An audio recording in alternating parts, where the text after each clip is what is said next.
Andhra Pradesh Goa governor Shri Ashok Gajapathiraju గారికి, రాష్ట్ర ముఖ్యమంత్రి శ్రీ పవన్ కళ్యాణ్ గారికి, కేంద్ర పౌర విమానయాన శాఖ మంత్రి ఉత్తరాంధ్ర జిల్లాల ముద్దుబిడ్డ అయినటువంటి శ్రీ రామ్మోహన్ నాయుడు గారికి, అదేవిధంగా మా మిత్రుడు సహచరుడు కేంద్ర మంత్రి అయినటువంటి పెమ్మసాని చంద్రశేఖర్ గారికి,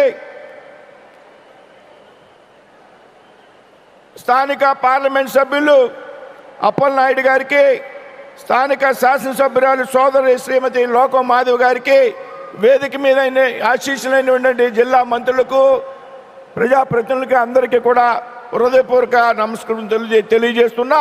వేదిక మీద ఉన్నటువంటి, వేదిక ముందు ఉన్నటువంటి అశేష ప్రజానీకానికి హృదయపూర్వక నమస్కృతులు తెలియజేస్తున్నా. మిత్రులారా, ఈరోజు ఆంధ్రప్రదేశ్ రాష్ట్ర చరిత్రలో ముఖ్యంగా ఉత్తరాంధ్రప్రదేశ్ యొక్క జిల్లాలో సువర్ణాక్షరాలతో లిఖించదగ్గటువంటి రోజు అనేటువంటి విషయాన్ని సందర్భంగా గుర్తు చేస్తున్నా. నవ్యాంధ్ర ప్రయాణంలో ఇది ఒక కీలకమైనటువంటి మైలురాయి అనేటువంటి విషయాన్ని ఈ సందర్భంగా ప్రస్తావిస్తున్నా.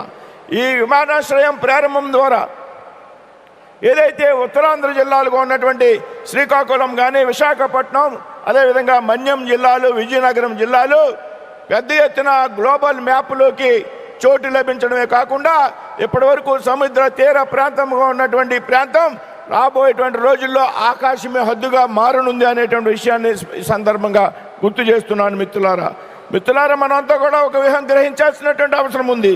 2024లో మూడోసారి ప్రధానమంత్రిగా బాధ్యతలు స్వీకరించినటువంటి శ్రీ నరేంద్ర మోడీ గారు ఆంధ్రప్రదేశ్ రాష్ట్ర అభివృద్ధిని ఆయన భుజస్కంధాల మీద వేసుకుని రాష్ట్ర ముఖ్యమంత్రి చంద్రబాబు నాయుడు గారు, ఉప ముఖ్యమంత్రి పవన్ కళ్యాణ్ గారి సారథ్యంలో యువ నాయకుడు లోకేష్ గారి యొక్క సామర్థ్యంతో పెద్ద ఎత్తున ఆంధ్రప్రదేశ్ రాష్ట్రాన్ని అభివృద్ధి పదంలో నడిపిస్తున్నటువంటి సంగతి మీరందరూ కూడా గ్రహించాలి. మిత్రులారా, ఆంధ్రప్రదేశ్ రాష్ట్రానికి కొన్ని లక్షల కోట్ల రూపాయలు మంజూరు చేసి పెద్ద ఎత్తున ఆంధ్రప్రదేశ్ అభివృద్ధికి ప్రాధాన్యతనిస్తున్నటువంటి ప్రధాని నరేంద్ర మోడీ గారు అనేటువంటి విషయాన్ని సందర్భంగా గుర్తు చేస్తున్నాను. మిత్రులారా, అదేవిధంగా భారత ప్రధానమంత్రిగా మూడోసారి బాధ్యతలు స్వీకరించాక నరేంద్ర మోడీ గారు ఆంధ్రప్రదేశ్ రాష్ట్రానికి రావడం ఇది 6వ పర్యాయం అనేటువంటి సంగతి.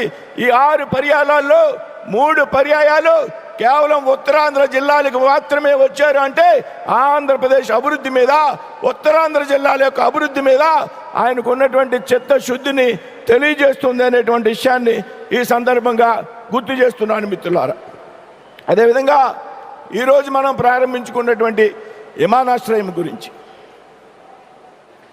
దాదాపు 5,000 కోట్ల రూపాయలతో అత్యాధునికమైనటువంటి టెక్నాలజీతో నిర్మించినటువంటి విమానాశ్రయం రాబోయేటువంటి రోజుల్లో ఏటా 60 లక్షల మంది ప్రయాణికులకు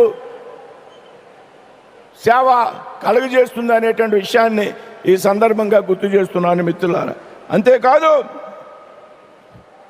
ఏడాదికి 20,000 మెట్రిక్ టన్నుల యొక్క కార్గో రవాణా సామర్థ్యం కారణంగా ఈ ప్రాంతంలో ఉన్నటువంటి వ్యవసాయ ఉత్పత్తులు కానీ, ఆక్వా ఉత్పత్తులు కానీ, ఫార్మా ఉత్పత్తులు కానీ నేరుగా విదేశాలకి ఎగుమతి చేసేటువంటి ఒక హబ్బుగా రాబోయేటువంటి రోజుల్లో ఈ ప్రాంతం అభివృద్ధి చెందుతుంది అనేటువంటి విషయాన్ని తెలియజేస్తున్నాను. మిత్రులారా, అదేవిధంగా